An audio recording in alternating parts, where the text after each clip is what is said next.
You think you're bad at discipline. You think you lack some rare gene, some iron will. But here's the uncomfortable truth. Your brain isn't broken. It's working exactly as designed. The problem is the game you're asking it to play. In the next few minutes, I'm going to teach you how to make discipline feel natural, almost desirable, by rewiring the rules your brain responds to. Not through hype, not through guilt, through design. If you've tried and failed 100 times, good. You're the perfect material, because when you finally understand how the brain trades energy for reward, you stop begging yourself to change and start arranging your life so change becomes the path of least resistance. Stay with me, because the turning point is coming sooner than you think.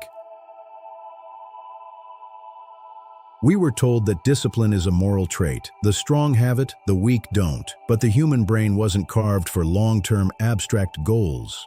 It was forged to keep you alive by favoring immediate certainty over distant possibility, comfort over cost, predictable rewards over ambiguous effort. You don't fail to wake up at 5 a.m. because you're hopeless.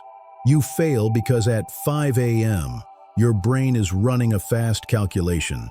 What action conserves energy and guarantees relief right now? Sleep wins. Scrolling wins. The shortest route to dopamine wins. Here's the catch.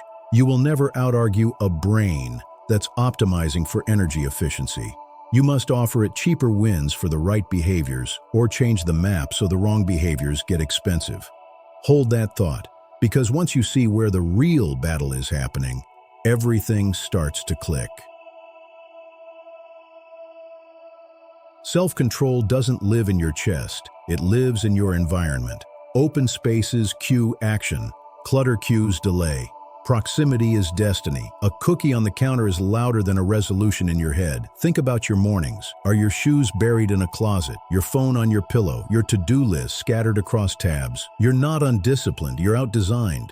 The brain obeys what's nearer, clearer, and easier. If you keep losing to the same temptations, it's because your environment keeps handing them the sword. So ask a brutal question. If a stranger walked into my room, what habit would the room train them to perform? If the answer embarrasses you, good. You found the lever. We'll pull it in a second. But first, we need one more shift, because even a well-designed space won't save you if you don't fix the hardest second of any habit. If this content is making sense to you, click the subscribe button and subscribe to the channel. Thank you for your support. Starting costs more energy than continuing. That first 5 seconds, standing up, opening the dock, stepping outside, is where most goals die. Not because the task is impossible, but because the activation cost is high and the reward is vague. So we change the math. We weaponize something you already do without thinking. Existing habits. This is where habit stacking becomes your quiet superpower. Don't create a new routine in empty air. Attach it to a cue your body already honors. After I brush my teeth, I sit down and breathe for 2 minutes. After I make coffee, I open the writing dock. After I lock the door, I put in my headphones and walk. Keep the first action tiny, 2 minutes, 1 page, 10 push-ups, ridiculously small. Because once you're in motion, momentum is cheaper than motivation. The brain accepts the new behavior as a natural continuation of something it already trusts. But even stacking dies if the loop has no payoff, which brings us to the law most people skip. Your brain doesn't care about your future self unless the present self gets paid, so pay it, honestly. There are 4 invisible laws that turn discipline into a default. Make it obvious. The cue should shout. Set the book on your pillow. Keep the guitar on a stand, not in a case. Lay your gym clothes on the floor you'll step on. If I enter the room and can't tell what the next action is, I've already lost. Make it attractive. Pair the hard thing with something you enjoy. Your favorite playlist is only for the run. The good coffee is only for writing. Crave the ritual, and the ritual will carry the task. Make it easy. Reduce friction until starting is almost silly. Open the dock the night before. Pre-fill the water bottle. Set a 2-minute rule. You may stop after 2 minutes, but you must start. You'll rarely stop. Make it satisfying. Close the loop with a visible win. Check marks, a progress bar, a wall calendar with unbroken chains. Your brain bonds with what it can count. Reward consistency, not heroics. Do these 4, and procrastination stops looking like laziness and starts looking like a design error. Fix the design, and the behavior follows. But there's a deeper gear you can shift into, one that makes discipline feel less like a fight and more like a story you're already in. Goals are destinations. Systems are roads. Identity is the compass. Most people obsess over destinations while walking on gravel with a broken compass. Here's the reframe. Goal: run 5 miles 3 times a week. System: shoes placed by the bed, alarm across the room, playlist auto starts, friend waiting at 6:30, route pre-saved, breakfast prepped. Identity: I am the kind of person who does what they said, even on small days. Identity is shaped by votes, tiny ordinary votes, 2-minute votes. When you honor the smallest promise, you cast a ballot for the type of person you claim to be. Enough ballots, and the election is over. You don't perform discipline anymore. You are disciplined because your actions have taught your brain a stable self-image. This is how you stop needing to love the process. You don't have to love it. You have to be the person who does it by design. But identity without emotion is brittle. So let's wire in the emotion correctly. We avoid effort because it feels like pain without payoff. So flip it. Reduce friction for the right action.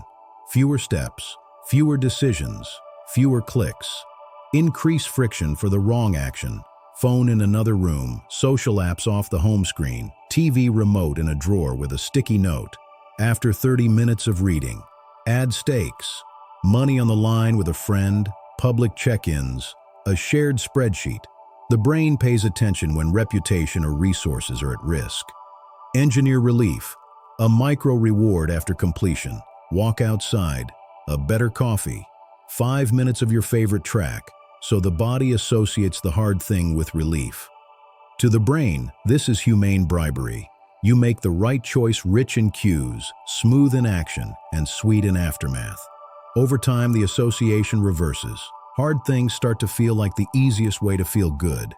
Is that manipulation? Yes, of the best kind. You're finally the architect, not the hostage. Day 1, audit. Walk through your space with a stranger's eyes. What action does each surface invite? Remove 1 cue for a bad habit. Place 1 loud cue for a good one. Day 2, 1 stack. Choose 1 existing habit and bolt a 2-minute action onto it. Write the exact sentence. After I will. Day 3, friction flip. Add 2 steps of friction to your number 1 distraction. Remove 2 steps from your number 1 target habit. Day 4, attractive ritual. Build a pregame you crave. Same mug, same song, same seat, same smell. Train your brain to anticipate the task like a favorite scene.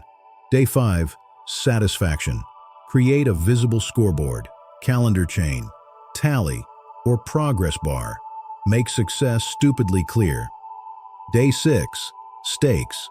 Add a friend, a forfeit, or a public check-in. Pressure is a tool when you choose it. Day 7, identity vote. Write a single line on paper. I am the kind of person. Fill the blank with the smallest promise you kept this week. Read it out loud, then keep it tomorrow. You are not trying to do everything. You're building 1 sturdy rail your future self can slide on, even on bad days. They will come. Plan for them like weather.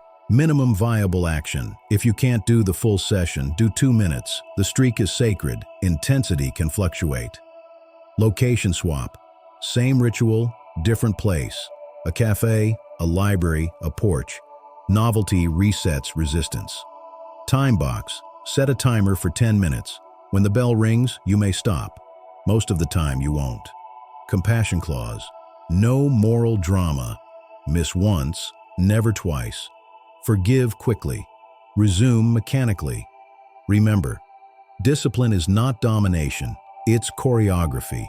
You're guiding a very old brain through a new dance. Patience is part of the technique. One day you'll notice something strange. The run feels easier than the excuse. Opening the document feels simpler than arguing with yourself. The effort didn't shrink, the friction did.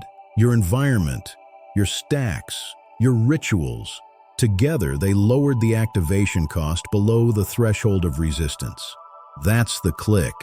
From the outside, people will call you disciplined. Inside, you'll know the secret. You just made the right thing, the easy thing. The brain didn't change its nature. You changed its incentives. Discipline isn't a virtue you own. It's a system you step into, an identity you vote for, an environment that trains you while you're not looking. When you understand that, you stop searching for motivation like weather and start laying track like an engineer. So here's your first vote. Pick one habit you've been avoiding. Make the cue obvious. Make the start 2 minutes. Make the reward immediate. Keep the chain unbroken. You don't need to love the work to become the person who does it. You only need to design the moment where doing it is easier than not. If this helped you rethink discipline, subscribe to Psychothos. We don't chase productivity myths here. We build the structures that make good lives inevitable. Now, tell me in the comments, what is the first tiny habit you'll stack this week?